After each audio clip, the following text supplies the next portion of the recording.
Good morning, good morning, good morning. This is the We Are Ready podcast. Thank you for joining us today.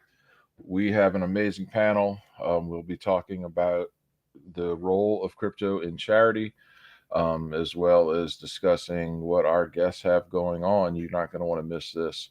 Before we get started, big old shout out to Flagship. If you're new to this space or you've been here a while, I would highly suggest you go check out what Flagship's doing in terms of the research they bring into the market, in terms of the investment vehicles they are building. This is a crypto product that is unique, and I happen to be quite bullish on it. Once you see product market fit, you understand product market fit, you can understand the value of what Flagship brings to the table. So do yourself a favor, go click that link, check out Flagship, and I'd love to hear you talk about it. Leave some comments. Go follow Flagship on Twitter. Check out the Discord. Check out the Outpost. And with that in mind, let's go ahead and get this show started. I'm going to bring on the guest.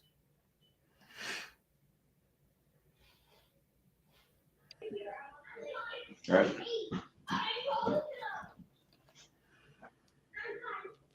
Uh-oh. Yeah. Jack, it looks like you keep coming in and out a little bit there, bud. Yeah. This is my last show with this brick of a computer I have. Yay. So, the new one should get in awesome. today. That's awesome. Yeah. Nothing nice like a brand new computer to like make you feel fresh. Yeah, 100%, man. Man, so we have Style Pigeon, we have Hodl, we have John Ennis and NeoSwap, and we have Zero. This is a great panel. And before we get started with our topic, for my benefit as someone who's been extraordinarily busy recently, I'd like to know what's going on with NeoSwap and with Zero Authority DAO for sure. So, John, what's the new stuff y'all have going on in your neck of the woods?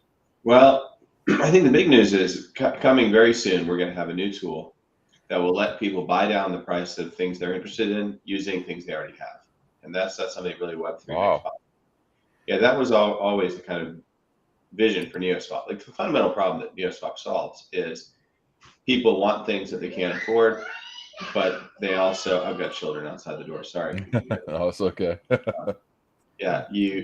People, there's this idea that people don't have enough money, but actually the real problem is that they own the wrong things. And if they could somehow get value from the things they already own, then they could actually get the things they wanted. So we have this tool coming. It's going to come in a variety of forms, but we are increasingly working with marketplace partners. And NeoSwap is really moving more and more to being pure B2B. And so you'll start to see buttons on marketplaces in the near future where if you want to buy something but you can't afford it, you can press the button and you'll get offers where you say, okay, suppose something is 100 stacks, you only have 80 stacks. You press a button and we'll say, okay, well, you can get the item for 80 stacks plus these 2 NFTs, something like that. And we'll have predicted that you don't want those NFTs anymore. And so we will then fill the order for you, where you can now buy things. You can basically get more purchasing power by giving up things that you own but you don't want anymore. And our AI predicts which things those might be. So that's the new thing. And it's definitely relevant to fundraising, because one of the use cases of this is in smart auctions, where people would like to donate to a nonprofit, but they don't have a lot of money. So they go to an auction. I'll tell my children to be quiet. No, it's fine, man. Yeah. I miss that. Okay, 3 and 7. But anyway, so suppose you want to donate money to a nonprofit, you really don't have enough money. In our auction, you'll be able to increase your purchasing power by picking up. There's 2 ways that it'll work. One is you pick items that you're willing to sell, and we'll make you offers. Okay, and these are basically provisional, where you can increase the purchasing power in the auction by agreeing to potentially sell some of your items, or you can just let us scan your wallet and make offers for you. But that's the idea, is that now you could go to a nonprofit auction and you can get more purchasing power by putting some of your items up for sale, okay? And then you can do more to help the nonprofit.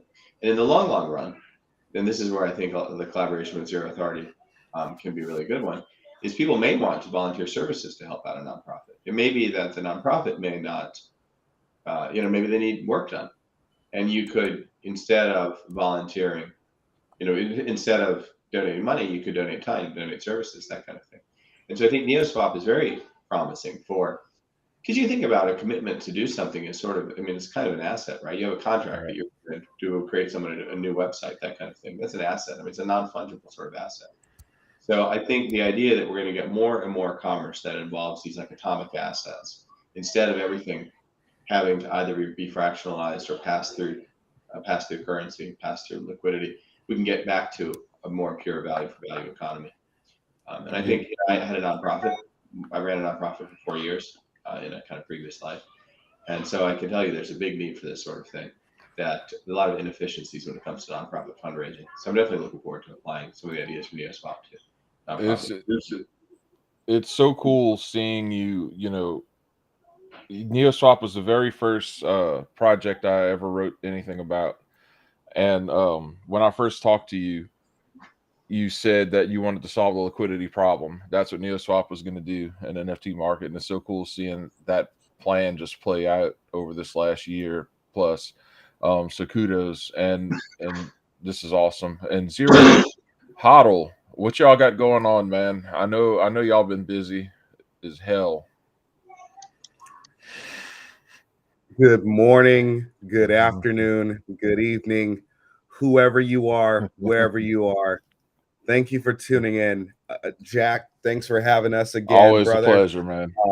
Dude, I am so stoked to see you unbox that M1 MacBook, fire that bad boy up. Let me tell you, for the longest, I had an older MacBook and it was a 2016 and, it was 2021. And I said, you know what, if I'm going to do this right, I need to get the new modern tools. And let me tell you, and I tell Hodl this all the time, once I got my MacBook M1, I never looked back. And so I know you're going to love that thing. But, Hodlstx and I, man, I'm sure he's tired of me. He was on vacation doing wedding season, and here he is having to call me on the road or call me at the wedding because we needed to work some stuff out.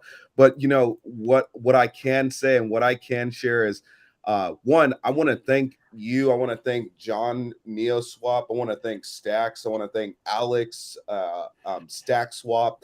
Man, there's so many people in this community who support us. And I'm sharing my screen here. I don't know if you guys can see that yet, but we are officially on testnet. We've deployed the contract for Zero Authority, the Cerulean marketplace. It is so cool to see. I mean, we were early to the conversation with John.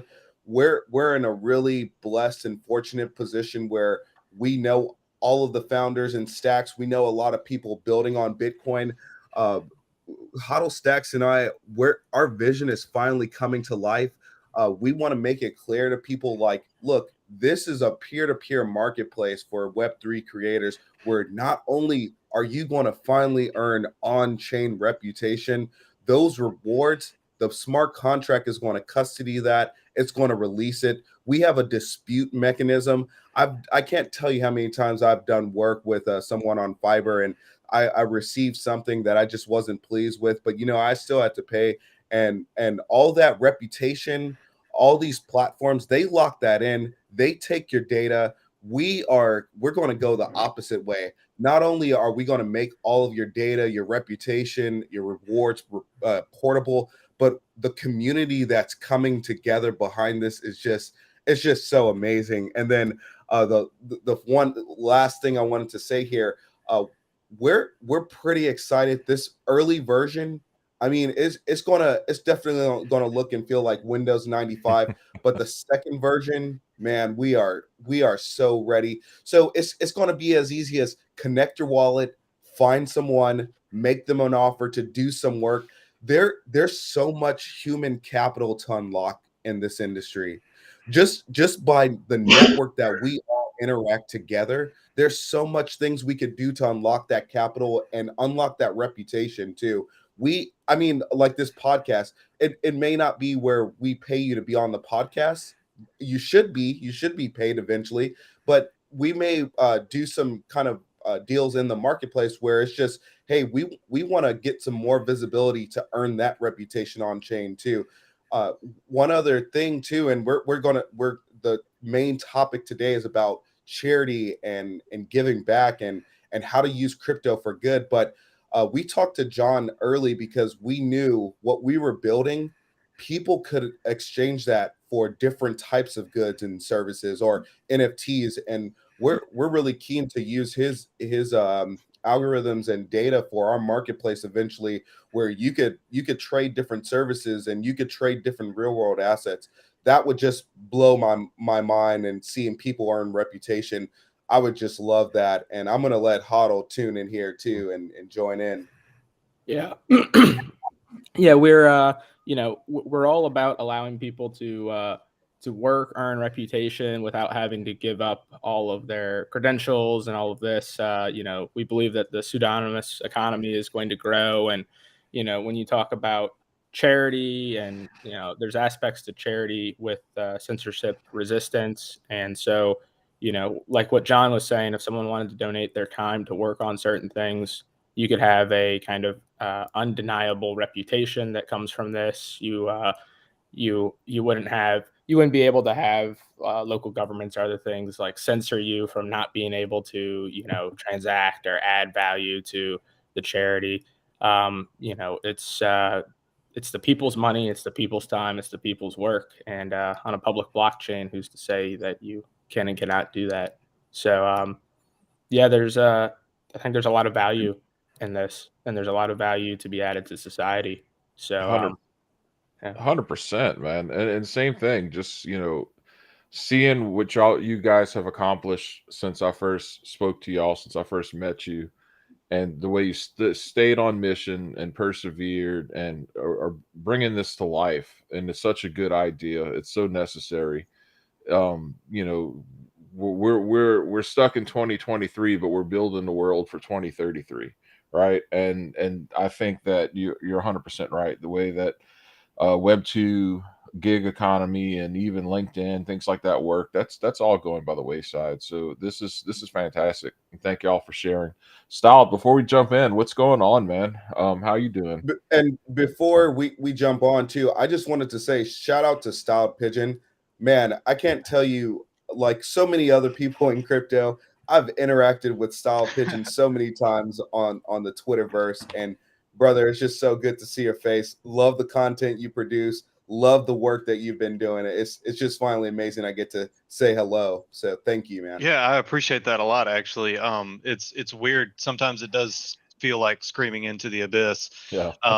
But once you get into the DMs and start actually meeting people and interacting with the community on a little bit deeper level, it turns out that everybody here is either a total scam artist, which makes them easy to find out, or they're really genuine people. And that dichotomy works just fine for me, because we just talk to people, and normally, just like in normal social situations, you can figure out who somebody is pretty quickly. So as far as what's going on with me, Jack, I don't know how I keep finding me on podcasts and things like this, but I'm glad that y'all want to know what I think, and I can't wait to talk about this. I've actually spent years working in conservation and doing work with nonprofits since I was in college and thereafter.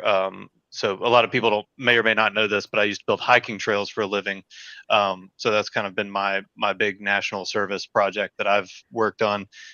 So hopefully we'll be able to offer a little bit of a unique perspective here from outside the four walls. We'll go from there. But I'm actually excited to hear about like from what John Ennis is talking about, and what Zero and Hodl are actually talking about with all of the nonprofit stuff. I'm interested to see what the builders can do with all of this. Same. And because really the line of thought that preceded this idea was, okay, if we're looking at the current state of affairs, even in, like, say, the US, where let's say our mission is trying to help people understand why Bitcoin, why blockchain, why crypto is ultimately better than fiat. And I got to thinking, well, what about people who are just strictly on the dole? And then started thinking, how do you even get those people to go to a different system, and escape, just like we're trying to escape, right? So, and then from there, I started thinking about charity, and how a lot of charities, some people don't realize this.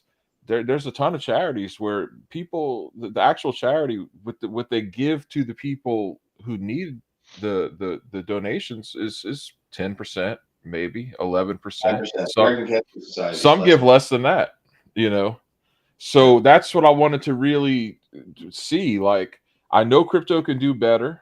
I know NeoSwap helped out Turkey right after the earthquake. Was late 2022, wasn't it? Or early 23? I can't remember exactly. It was early this year, yeah. We did a couple. Yeah. And so that's what I wanted to see. I wanted to see how we could use this technology to get more help to people when they need it. I've been a recipient of charity once in my life, after Hurricane Katrina. And it helps so much. I mean, you go literally, but you're now homeless. You've got these little kids, you've got your wife, you've got some clothes, maybe a couple of belongings you thought to get from the house before it was completely destroyed. And that's it. That's what you got. You're far away from work. You're far away from any normalcy. So even like being able to go to the Red Cross or what have you, and I think we got a debit card for $1,200 and some pillows and blankets and things like that. Dude, that made a huge difference, and that can really mean literally a kid going hungry versus a kid going to sleep with a full belly. And I think another thing we really have to look at as a community, as crypto folks, is everyone here wants to build something, do well, participate in this exciting new economy. Everyone wants to be able to capitalize on this. But I feel like we're just not talking enough about one of the biggest opportunities, not only for goodwill, but to demonstrate the power of this technology. So with that in mind, John, I guess we'll go back to you real quick and shed some light on this and what you think about the subject. Okay, this is a big topic, but I would say, yeah, you're right about fundraising and about nonprofits. And I think in general, a general principle is that anything centralized eventually becomes a scam. And so, they used to say every cause becomes what did this go? Every cause becomes a business, every business becomes a racket. I think there's some saying like that. And I think a lot of large nonprofits, you're right. When you look at them, they very little of the money ever finds its way towards the stated mission. I think you have the same problem when it comes to funding for science, where there's so much rent seeking along the way. And it's the same thing with hospitals. You see this, Jack. Oh, yeah. Where, all this money goes into hospitals, but where does it go? It ends up going into, fancy houses for administrators. And so you just have all this rent seeking that's happening at all the levels, where I think the American Cancer Society owns some very large number of cars and a lot of real estate, right? Where they just have all these assets. They're not, I mean, I can give you, there's all sorts of reasons for that, but it isn't actually helping patients, A lot of these nonprofits, they have such a self-licking ice cream cone happening that it would be bad for them if there was a cure for cancer. It would be bad. If they close it up, guys, we're done. That would be the worst thing could happen for them. Yeah. Right? Yeah, So I think this is a real problem, because what started off as a worthy cause has become a self-serving, circular activity where the people get high status and they get to go to fancy dinners and fly private jets to whatever kind of summits. Probably complain about climate change while they're there. And but the point is, it just becomes this thing in and of itself that now is divorced from the mission. And I think that problem is happening all over society for various reasons. And I think that the push to decentralize things is a response to a lot of what is essentially, you can give it different names. Like the worst thing I want to be careful, because I don't want to, I'm sure there are good people at the American Cancer Society, and I'm sure that they're doing good work. I don't feel like it's all just some, there are other. Fair enough. Yeah, fair enough. It's just, but it's the reality's there. It becomes its own organization that exists to sustain itself in a lot of ways. Yes, And I saw that even in my nonprofit. I had a nonprofit dedicated to jazz dance education. So you guys may not know this, but at one point I was a competitive Lindy Hop dancer. And actually in 2006, I was a national champion at the amateur level. So I'm, a decent Lindy Hop dancer.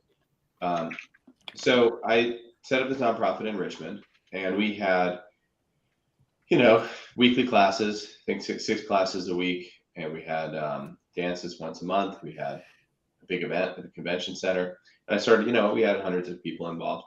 And I could see even there, the organization started to be about the organization and about people wanting to get power within the organization and the status they would get from being teachers or whatever. And it wasn't even about dancing anymore. It was just about, the thing, the JDAC, right? It was our organization. And that's a real problem. That there's just this trend for organizations get built for some purpose, and at some point the organization becomes about the organization. Same thing with the universities. They're not about education anymore. They're just about, lots of money. Fair enough. That's true. So I think that things have got to get decentralized, and you have to have what I see is a movement to a decentralized economy where there isn't some central place where rent can be taken, where things are just moving throughout the system, value is flowing, people are cooperating. I think Web3 is a great tool for collaboration for groups. And I'd love to see it come into fundraising for nonprofits, for coordinating activity for nonprofits. I'd also really like to see it come into fundraising for science. That's another area. My wife does a lot of, we're here in Orlando because she's an invited speaker at this conference. She does research to help children with intellectual disabilities, especially children with Down syndrome. It's very noble work. Yeah. But she spends all her time writing grants. And so much of her life is caught up in writing grants. And where does that grant money go? Right? First off, a lot of that money, okay, you start out with some big pot of money. Maybe it's $10 million, okay? Now, out of that money, a bunch of money gets taken to pay the people at the NIH, including Fauci, who I'm sure spent some money very well. So anyway, they, and that isn't even, okay, we need to talk about that. But you have money at the NIH gets spent, and then it trickles down. And then the university takes a big chunk, okay? Then it trickles down. And by the time it ends up to people actually doing research and the money's touching patients and productive activity. And you also have to subtract all the time that's spent writing the grants. Okay. Right. That's a huge amount of time and effort. That's all taken away. You only have, I would guess, some small percentage, like it might be as small as 5% of the money that started off at the very top of the funnel. By the time everything was taken out, how much money is actually finding its way to some productive activity? It's a very small percentage. Right. It would be a lot more efficient, honestly. It'd be much, much better if everybody who cared about this topic had their taxes reduced and could just donate to whatever they wanted. And they just donate to the DAO that has to do with, if you have a child with an intellectual disability, maybe donate to a DAO, or somebody does, you donate to a DAO, and the money goes in a pot and it goes directly to research. That would be way more efficient. Right. Our current system's hard to grow. So anyway, I'd really like to see a lot more of this direct value transfer, which is transparent. And there's a lot less rent sinking. We got to cut out all these middlemen. People should be doing what they care about, not doing some, pencil pushing job in the middle just to have a job. Right. Yeah. So anyway, those are just my thoughts on this topic. 100%. And you did really shine light on something that's important. Is the rent seeking is applicable to much more just the topic at hand, right? I mean, employees in the U.S., they have like 0 paid holidays, basically, right? It's all dependent on your employer. There's no like national system in place like you have in Europe where you're guaranteed these days off. We're super productive, and everything just seems to be getting harder and harder for your everyday person. So, and I think ultimately at the end of that, aside from inflation, aside from, high taxes, it all really does come down to this rent seeking, right? I mean, there's just so many areas where your productivity just gets drained before you ever see the results of it. So, let's see, Zero. Do you have anything to add to what John said, or anything of your own? I'd love to hear what you have to say about this. Yeah, so I have, and I actually saw the tweet from Audrey Strobel, who was working. I think she still works on the Lolly team, where they were one of the first applications to give you some Satoshis if you do any payments for things, and then you kind of round up the change. And I've been following her for a while. She works with Trust Machines and Munib now. They're building on Bitcoin, phenomenal work. But where I want to start this conversation is a personal, deeply personal thing for me and Hodl. And when we started Zero Authority, Hodl was doing this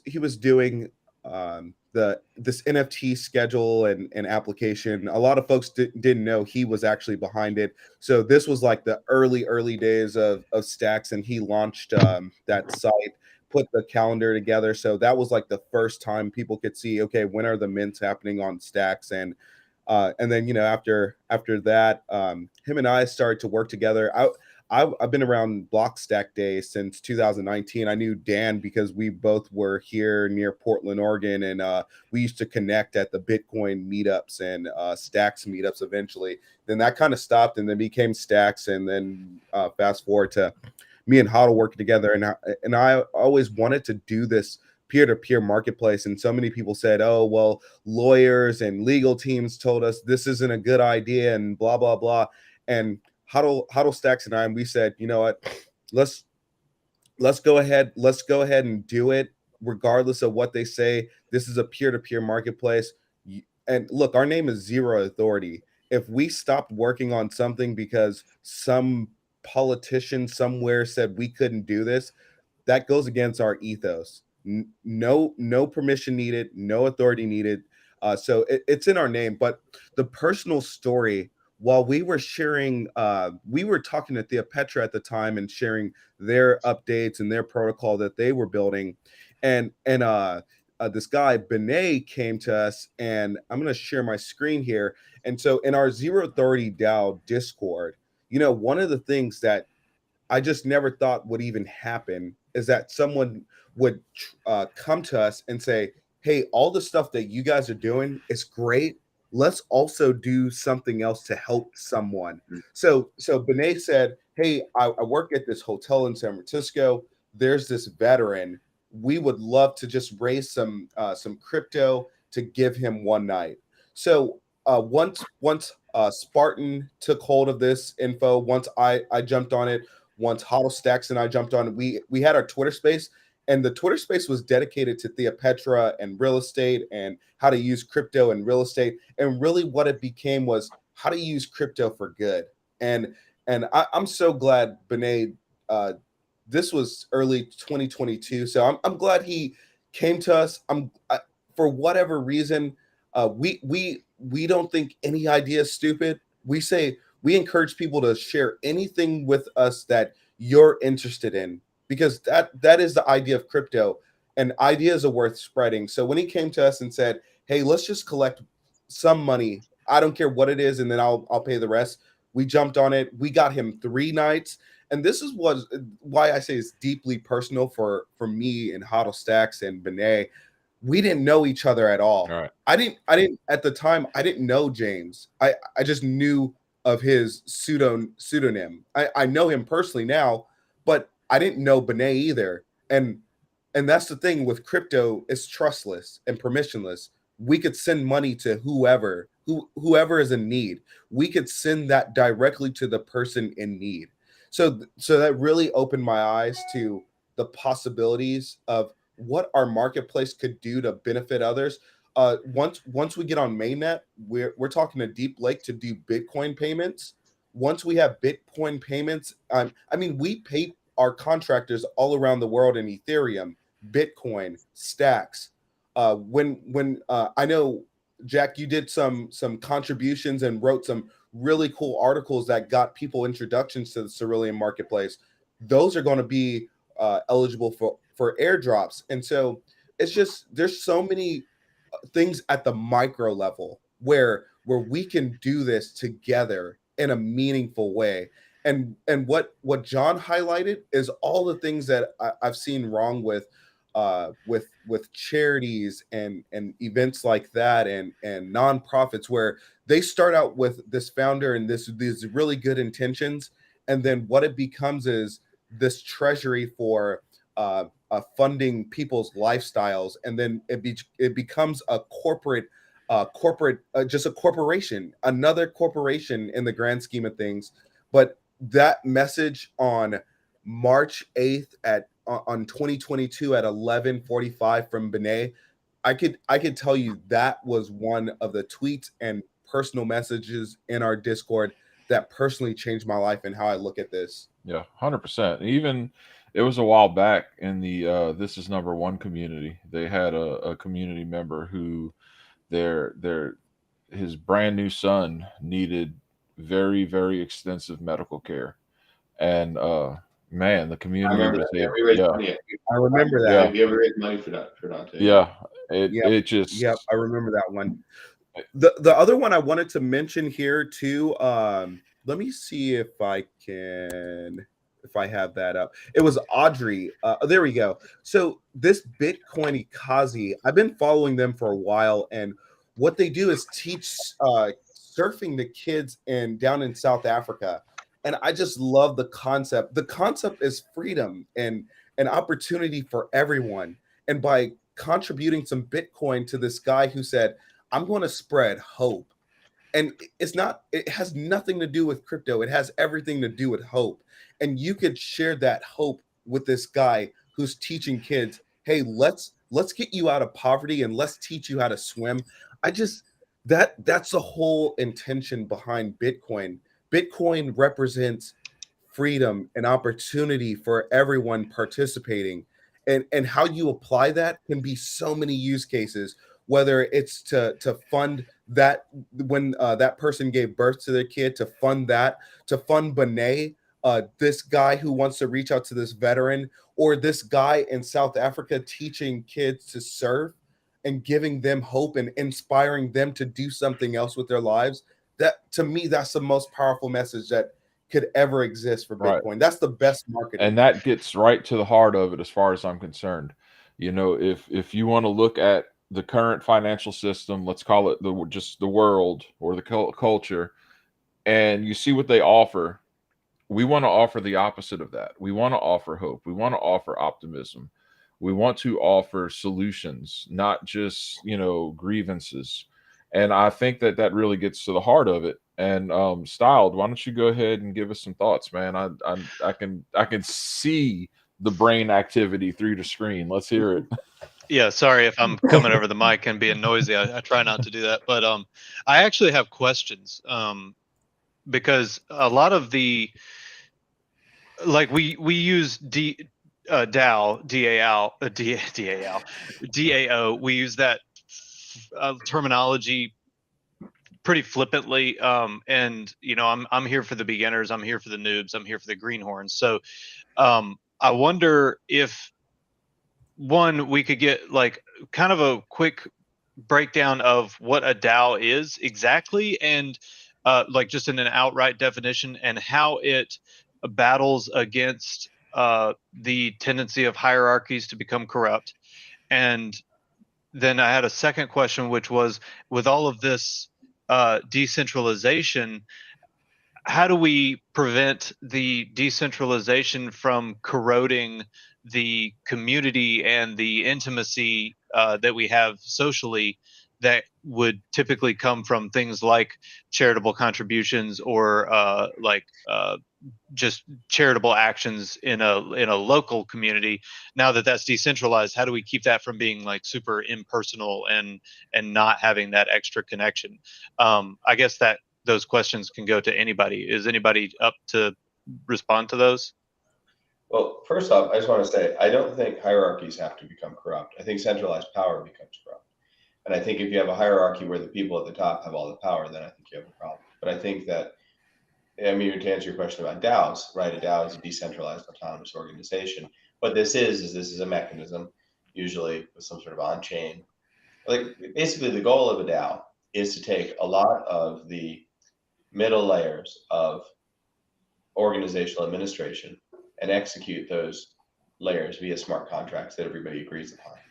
And so the idea is that you have it's a way of organizing people that is very flexible. You could agree to all sorts of different rules. So it's kind of a governance system for a group of people, where people agree they're going to participate in the system according to rules, and then those rules are going to be put into this mechanism in the form of smart contracts, so that there can't be exceptions made. in the future, or there can only be, everyone has to agree that this is really an emergency. We have to make an exception. So when you think about the Constitution, that really is a system of checks and balances that's meant to keep power from centralizing. Now, unfortunately, the government we have now is very far from the government that the founding fathers envisioned. But when the American system works properly, there are checks and balances, and you do have a decentralization of power. And I think that a DAO is in that same spirit of trying to, that you can have all sorts of different rules. The DAOs can have, they can have all sorts of different voting rights. You can have all, like, the question is it one vote per person? Is it one vote for every share that you own or every token you own, or is it some function of the number of tokens? People have to decide on that. But a DAO is simply a mechanism for organizing people using on-chain mechanisms. And I do think that there's some real promise there. Now, the trouble with DAOs is sometimes there's this big infatuation with democracy. And pretty much any DAO can be taken down with the following proposal, which is, let's vote on what to do with all of the assets in the treasury. And here's what we're going to do. Anyone who votes yes on this proposal will receive a share of, we're taking the whole treasury, we're going to liquidate it, and we're going to hand it out to all the people who vote yes. Okay, so now let's vote. Right? What's going to happen? Yeah, exactly. So, you can't go with pure democracy. That doesn't actually work. You have to have some checks and balances, and you have to have some sort of more involved system than pure democracy. Otherwise, it just becomes looting the treasury, which is unfortunately happening in the United States. Right. So, I think a DAO is an attempt, though, to take out these middle layers by putting the on-chain putting the governance on chain instead of having all these, basically pencil pushing middlemen who potentially can also make exceptions. Instead, we're just going to put it on chain.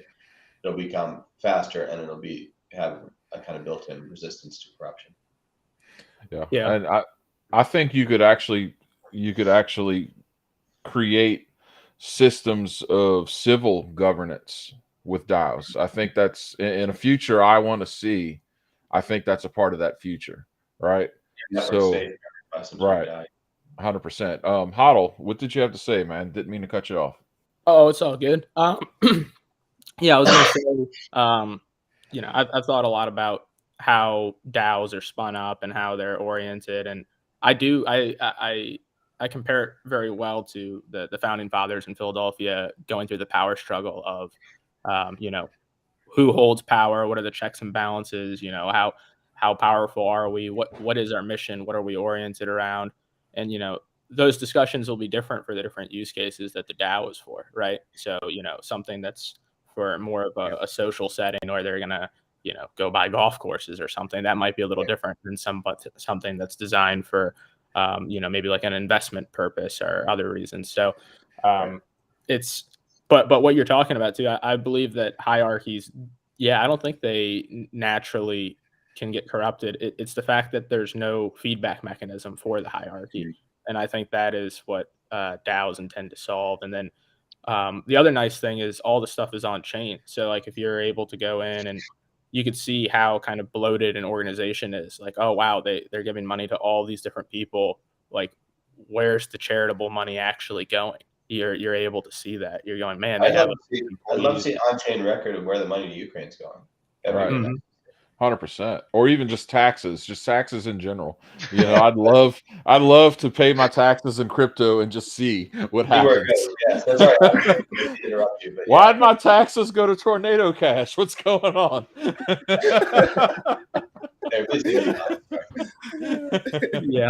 Yeah, it's like you get a picture in the mail of like the guy at the NSA eating the Cheetos. You're like, this is the guy you've helped this year. Purchased an NSA agent. He and his wife. Okay. Sarah McLachlan music over the background of the NSA agent.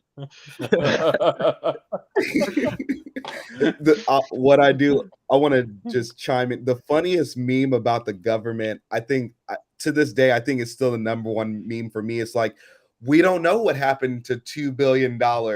We spent money here and there, and we don't know what happened to that $500 million. And then it's like, oh, hey, Jack, you spent $601. That $1 made a taxable event. So like you can track every dollar and cent I have spent and Right. what I owe, but you can't. You just happen to lose $2 billion. That's right. No, it's insane. It's absolutely insane. I think that, and it is good. I'm starting to see a lot of people question narratives that I've been waiting to see questioned for 15, 20 years now. And that just needs to accelerate, because in things like what's going on right now with Ukraine and so forth, I think that does help accelerate it. I mean, how do you just misappropriate $6.2 billion and just be like, oh, well, And FTX gets the money back. I wonder where it came from. right. You know, it's I think I read the other day the Department of Defense can't account for like 62% of its budget or something just outrageous like that. And yeah, so it's applicable to every strata of society for sure. And I think that one of the things I was wondering about is you would still need an in real life component to verify, right? If you wanted to do charities on a massive scale, on a big scale, like in response to, for instance, in the earthquake in Turkey. So could you share how NeoSwap kind of handled that, and to give us an idea of what this Well, looks like? first off, our head of research is in Turkey, and we also knew some people in Turkey, and they vouched for the address that we sent it to. They said this is legitimate. So that was as good as we could do. Obviously, you know, Pigeon was talking about the fact that it's half the people, well, not half, but the people in crypto space are either good people or scammers. There's not a lot in the middle. And you have to worry about the scammer side of this for sure. That just because someone says they're going to do something with money, is there any proof that they are going to do it? Now, this charity claimed that they were keeping their treasury, or this, you know, site claimed that they're keeping their funds like online, and you can track the spending or whatever. So we had some idea that this was legitimate, but you're right, this is a real problem, and this is where I think a whole infrastructure really does need to get built. And I think that I think that would work, because if you look at what Zero's working on or what Trajan's working on, since you do need some kind of in real life, you know, to lay eyes on or verify, I think reputation would factor in very, very big here, right? And I wonder what that might look like. You know, do you have any thoughts, Zero? It's going to manifest in different ways.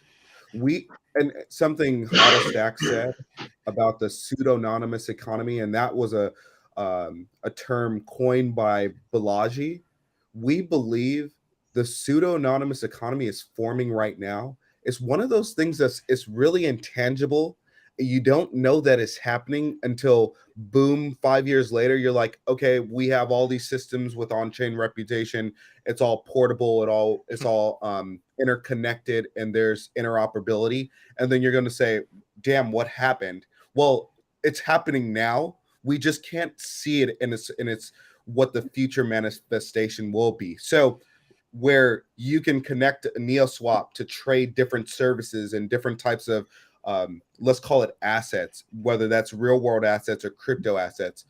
Trajan, with their on-chain reputation, with Xverse is doing with the Bitcoin wallets and connecting Bitcoin applications, what Alex is doing with the B20s and all types of being the Uniswap for Bitcoin and Stacks, that's amazing. And StackSwap. So like this ecosystem of pseudonymity, it's coming together. It's just taking a while, right? We just launched ordinals, and people are realizing, wow, you know what? NFTs on Bitcoin, I do want that, and I do like that. And actually, Style Pigeon, he actually put out the podcast recently about Bitcoin nodes. I would suggest you highly check that out. Really cool information. But Hodlstx and I, we talk about it all the time. Like, what could it look like? And we're going to see various formats. And Hodl, jump in here. What you think is the format could look like? I have some ideas too, and I'll jump in after. Yeah, I think the idea of being able to merge what goes on in the real world versus what goes on in the blockchain world is something it almost seems like such a big problem. It's hard to contemplate how that could orient itself around that. But you hear discussions a little bit from people like on Chainlink where say like a farmer wants to get farm insurance and they want to have an oracle tied into like they get the payout for their farm insurance based upon whether there's enough rainwater that hits their crops. Okay, so what would happen there is they would have an oracle that would tie into the rain data that would actually occur in that place, and then if there's a massive drought or whatever, the insurance would have the payout. So like you see a little bit of data that's able to be collected, and then that's able to be used on chain in certain ways with these oracles. But over time, I think the advances in like basically like vision analysis and things like that, you would be able to essentially like sign transaction or sign images, sign videos of certain things that happen. So say like you were to rebuild a person's house after a hurricane, if you maybe there's a effort where there's certain aspects of the video that are and that need certain elements of them to be able to kind of cryptographically confirm that is you doing it, and it is at this location, and certain things like that. But yeah, it's an interesting discussion to solve. I don't know if there is an answer to everything, but it's really interesting to think about. No, that's really cool about the oracles too. Yeah, go ahead. It is really cool, and the oracles are evolving too on Bitcoin and Stacks, and there's still implementations like with the DLC links. Deep Lake has a implementation of some form of oracles too, and there's going to be more things. Now, how we see this coming together just from our end is we're going to be able to do a couple of things for a reputation, and I'm sharing my screen here. If you could pull that up, and so this is where I get excited, right? So I was saying, hey, look, the first version of what we're building is just going to be functional. You could use it, but the second version, and this is what we call novum intuum, and it's a new beginning where it really comes together, and it's just really sleek. So people with their BNS address, what they're going to be able to do, they're going to be able to see a couple of things. So the first thing is, this is why we say this is a global standard for Web3, because right now, like if you want to see what kind of transactions are earning for different types of services, there is no way to see that. And I mean, not no way, but there's limitations to that. And I mean, DeFi is like the best example of, hey, I'd love to see these liquidity pools and how much and who owns what. And that's a great way, right? Like that first implementation, Hodlstx and I talk about like how DeFi has done it. It's given us like a lot of influence and a lot of good ideas. And then seeing NeoSwap come on board, I think Stacks is one of the best incubators in this area too, because not a lot of chains will encourage people to have, let's say, AI algorithms with crypto or do healthcare, or like when City Coins came on the scene, and they're still going strong, where, hey, let's create this decentralized DAO for an entire city. Let's do that. Like you don't see those innovations everywhere, but what you're going to be able to see based on BNS or even your addresses is like, what are the services? And over time, services, people can add different services in a decentralized manner. We're going to hand over the keys to the entire community. And then for the reputation itself, here's where it's going to start. You're going to be able to see this on profiles, and you're going to own that data, right? Because you transacted with someone on chain. It may be too where you just wanted to have some on-chain reputation because you wrote this really interesting blog about these people and they really love that. So they just sent you, hey, I'm going to just send you a couple Satoshis just because I want that to live on chain and I want you to get that reputation. And I want to get that as a requester too. So it's all creators interacting. I'm the initiating creator. I commission you to do this thing. Hey, I'm just going to pay you a couple Satoshis just because I want it to live on chain. And I want that to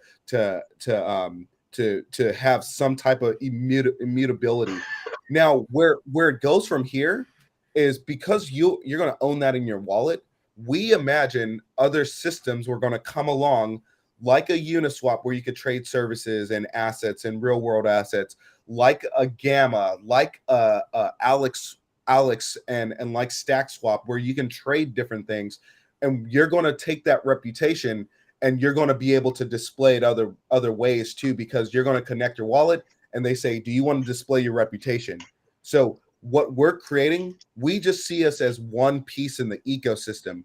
We are not the ecosystem. We're just that one piece. And then others from there, we really want to encourage people, hey, come in, do something with this data. We're going to keep building this thing over here, but you can build like a whole decentralized format for a reputation. Take what Trajan is doing, take what we're doing, put it together and merge it and create something else really unique that people can benefit from. So when we say we're just one cog in the ecosystem, we truly mean that we're going to see other people come in and build stuff with this data and with the smart contracts. No, 100%. And everything right now is a building block. Just it's like Legos. We're at the foundation level. So, Styled, anything you got to say after we went through the DAO piece of this, and how a DAO is probably the efficient organization to see, like a crypto charity come to life? Well, so it seems like, there's a lot to it. Right. Basically. And again, I kind of always think about things from an adoption standpoint, and being able to explain this to, my dad or my grandmother or somebody like that. Right. And explaining a DAO to my grandmother would be impossible. She's not going to get it. She's older, but she has trouble with other basic concepts too. So that's just like a good a good milestone for me to go, okay, can I explain it to my grandmother? Then I really understand it. I can really communicate this properly. But to explain it to my dad, I think I could get there. The issue is that we're experiencing an additional renaissance or whatever. Podcasts are the new French salon. Right. So where all of the founding fathers, nicotine style, but you gave up nicotine, but if we're gonna get the French salon, we got to bring the cigarettes back. If we're well, I can't partake because I cannot control myself. John, your cigar collection is very impressive, brother. Oh, thanks. I haven't had a cigar in a week because I've been on this trip, and anyway. But so go ahead and stop. Right. So how are you feeling after not having? Fine. I was surprised. I thought I was going to have some withdrawal, but I did fine. So. Good. Well, so for me, I have to say this, because John and I go back and forth on nicotine, because I'm an addict. I started smoking in 2010. I started smoking cigarettes, and it didn't take me but like a couple of months to be at a pack a day. And a pack a day was hard for me to keep it at that level, because that's just how I do things. Apparently, is if something gives my brain any degree of dopamine whatsoever, I will sacrifice myself to whatever that God is. So I really wish that I could control myself the way that you do, John. Style Pigeon, something you're touching on that we could have a whole nother topic on. I believe a lot of crypto folks are kind of in that bucket where they will dive headfirst into whatever this thing is, and we're like freedom maxis, or kind of libertarians, but freedom maxis. And a lot of us, because we're here early, kind of are thrill seekers in that way too. So what you're describing, the persona of someone in Web3 today, could be a super interesting topic. So I think that you can actually go a lot deeper than that. I think that actually what we're looking for is a new mythology. I think that we've actually been stripped via the Nietzschean death of God and all of that stuff philosophically. We've been stripped of something that's very, very important, and especially in particular with men.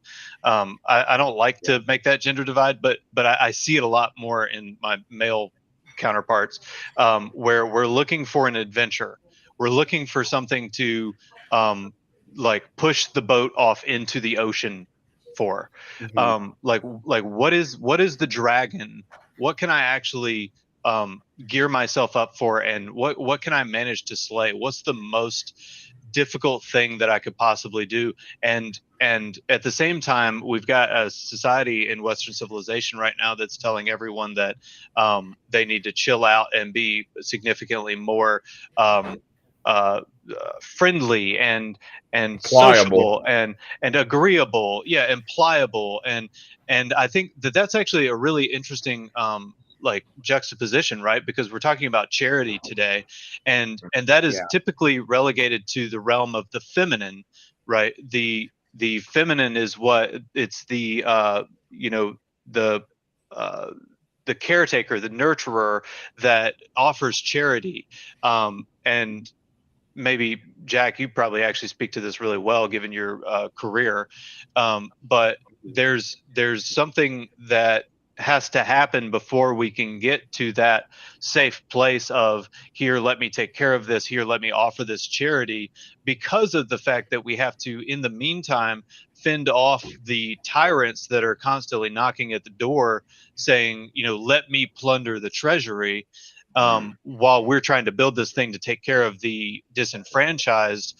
You've got the Vikings sailing across the ocean to storm the beach and take everything from you and rape and pillage the charity that you're trying to build. So it's like the masculine and the feminine come together in such an interesting juxtaposition here when you talk about charity. And I'm sorry that I just took this very down to earth topic and blew it into the stratosphere with my ridiculous mythology ideas. You were with the salons. No. So you were saying that the podcasts are the salons. Yeah. Yeah. Exactly. That's completely appropriate too. I mean, come on, like we do need to get out of this very superficial level that we tend to operate on a day-to-day basis. That seems to trend more towards the superficial, and people who ignore myths, people who ignore legends, people who ignore this part of our spirit that needs the hero's journey, that needs all of these things. We can't pretend that doesn't exist. We have to, that's part of rebuilding this culture, right? Or if we're making our own culture, it has to have that, right? I mean, that's the whole. Oddly enough, that's where the whole concept for the title of the show comes from, right? This whole idea that Satoshi Nakamoto gave us a weapon to slay the dragon, which is the Federal Reserve, right? The central banking system, right? Not to put too fine a point on it. Yeah, I mean, it just is what it is. But real quick before we go, let's just go around the table and get some final thoughts. John, let's go ahead and start with you, man. Yeah. Well, I mean, I would just love to see these tools get used more for fundraising for causes, whether it's fundraising for science or fundraising for charity, and to have systems that are more transparent and are less kind of usurious in the middle, where the funding is actually going to advance the cause of whatever the organization is set up to do. So I think at NeoSwap, we have all sorts of new ways to help move assets around more efficiently, and those assets can include commitments to do work. And I think that it's interesting, the whole idea of charity. I mean, I suppose that at some point people do just need charity, like you, Jack, where when you had lost your house in the hurricane, you just needed help at that moment. And I think that people do sometimes just need help. I think more often what people really need is some sort of avenue for their work to be useful to other people. Right. That actually people are a lot more fulfilled when they have an opportunity to do something that is useful, and of course they get compensated for it, but it's the fruit of their own labor. That I don't think it's actually good for people's souls to just be out. Like, I think UBI is a terrible idea. Yeah. Oh no, hotel internet. Uh-oh. Yep. Lost him. Man, he was just talking about UBI too, and that's really interesting, because UBI, I do think you're going to see, like, in a not too distant future, people choosing UBI. And once you do that, you've just kind of sold, not literally sold your soul, but you've just completely just went into a digital, serfdom, so to speak, right? And it's infantilization at its worst. Yeah. Right. Yeah. Am I back here? Yeah, you're back. Okay. Yeah, so I was saying about UBI. Yeah, terrible idea. It sounds great, but that's the Matrix, man. And you have to be really naive to not think the Matrix is not going to suck your life energy. Like, that's what it's going to do. And so that's a bad idea. And so I think that the charity, now when you talk about doing research to help children with Down syndrome, that's good. And maybe it could even be self-funded. I mean, I do think the more you can get to a situation where the people who care about the problem are the people funding the solution to the problem, the more efficient that mechanism is going to be. So I think there's a lot of work to be done, but I do think that Web3 gives us a lot of the tools that we need to solve these problems. I agree, and I appreciate your input. Zero Hodl, any parting words we have for the audience? Yeah, I can I can jump in real quick. Yeah, I think to kind of give a quick answer as to why the Web3 style, the Web3 solution to charity would be more useful is that we live in a very inefficient world, and the idea of like the use case of why smart contracts are useful or DAOs are useful, it fits all definitions, whether it's finance or whatnot. It with charity, it's the same way. You have a very inefficient model that centralizes over time. It gets bloated. You have issues with trust, issues with whether the money is actually going to what you want it to go to, whether it's just to propagate the corporation as it continues on, basically. And with this new model, you have a lot more of a feedback loop of keeping it honest, keeping it directed, and it's come as you go. So it's people that actually really care about this issue are the ones that are spending the time and effort and trying to move things forward. I also really like the idea that there could be a complete solution one day to the problem, whether it's like curing cancer or something like that, and then at that point the thing gets spun down. It achieves its goal.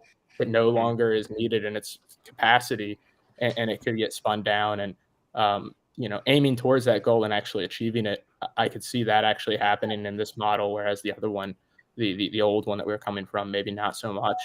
But yeah, that's kind of my take. And then for the why we pursue crypto versus the old system in which we left in some capacity, I think it's important to think about. It's like I think there's a lot of distrust in society today, and people are looking for an avenue for building a better future. There's people that are optimistic. They want to try and help the world, move the world forward.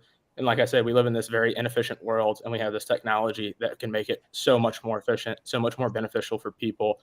And at the end of the day, that's why I care so much about it, is that I know there's a future for my kids or grandkids, that it would be a better place for them to live. It would be a more fair place, a better, one where people care about each other more, where less bad things happen, less bad outcomes happen, more opportunity, and just more efficiency. We move forward faster as a civilization. And I think that's why we push the boat off the shore. 100%, man. Well said. Styled. Any parting words, brother? Well, we definitely needed more than an hour for this discussion. 100%. Yeah. So maybe, I would actually love to hear from all of you again about this topic, to dive a little bit further, because there's so much to unpack with DAOs. There's so much to unpack with charity and the Web3 mechanisms that contribute to providing an infrastructure for charity and a transparency mechanism for charity as well. So I'm open to doing some charitable stuff and linking up with a DAO and figuring out how we can do more here. But I think we definitely need to have everybody back on again at some point just to hash it out further.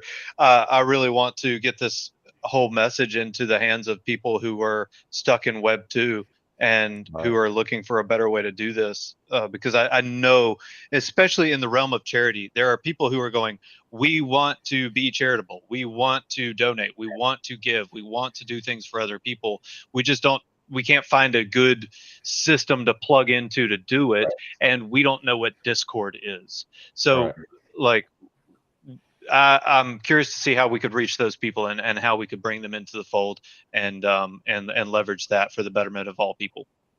100%. Very, very well said. Go ahead. Go ahead, Zero. One last thought.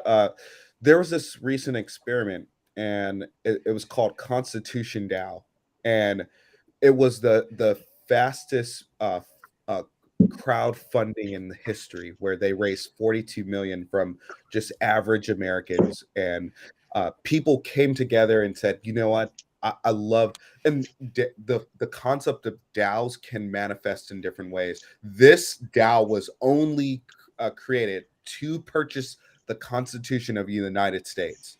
And so send your crypto here to this wallet address that is controlled by this DAO.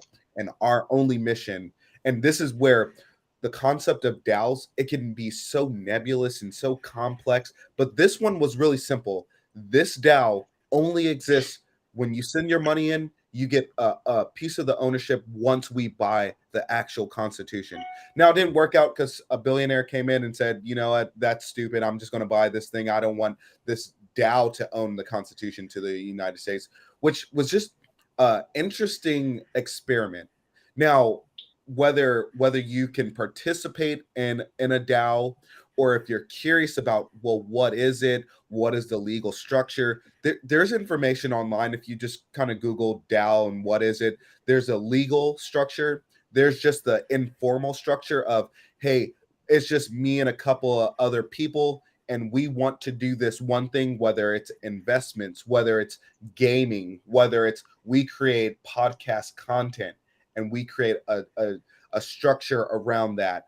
And now, where you get started, just Google it, see what's available. There's a lot of information that can be conflicting, but what I would say is where it is today and where it's going tomorrow, people, because of this mistrust out there for the institutions that are in the real world, we're all looking for, well, how can I be a part of this organization where I could express my beliefs in a way that's positive in the world? And there are those manifestations currently today. It's just really hard to find them, whether you get on Snapshot on Ethereum, whether you go to ballot.gg, which was created by Block Survey on Stacks. There's some other things on Bitcoin. There's other things on other chains. But what I would say to everyone, I'd encourage you, go to find some DAO, participate as much as you humanly can, just to learn the basics of what does this DAO do and how could I give back my time and effort, and just try to do something at the micro level. That's what I try to do at the micro level. I can't solve Earth's problems, but I can just help one person, and that's what we're all trying to do. Right. And that's just my final thought on that. Yeah, like I said, change starts with the individual, and this has been a really good discussion, and I am going to echo Styled Pigeon when I say that this is a discussion worthy of exploring further and getting deeper into. So I think that this is something we should aim for, and I appreciate all of you coming on and giving your time. This was a great time. Thank you so much. If you're watching this, go check out what NeoSwap's been doing. Go check out what Zero Authority's been doing. These are teams that I met over a year ago and have had a singular focus and have built so much in this period of time. You have to understand, if you're new to crypto, there's a lot of scams. But if you know where to look, there's a lot of amazing stuff happening, and that's what we do. We're trying to point you to the amazing stuff. So you follow the right people, pay attention, and with that in mind, we'll see y'all next time. So thanks so much. All right, bye everybody. Thanks a lot. Hey, take care, guys. Thank you. Bye, guys.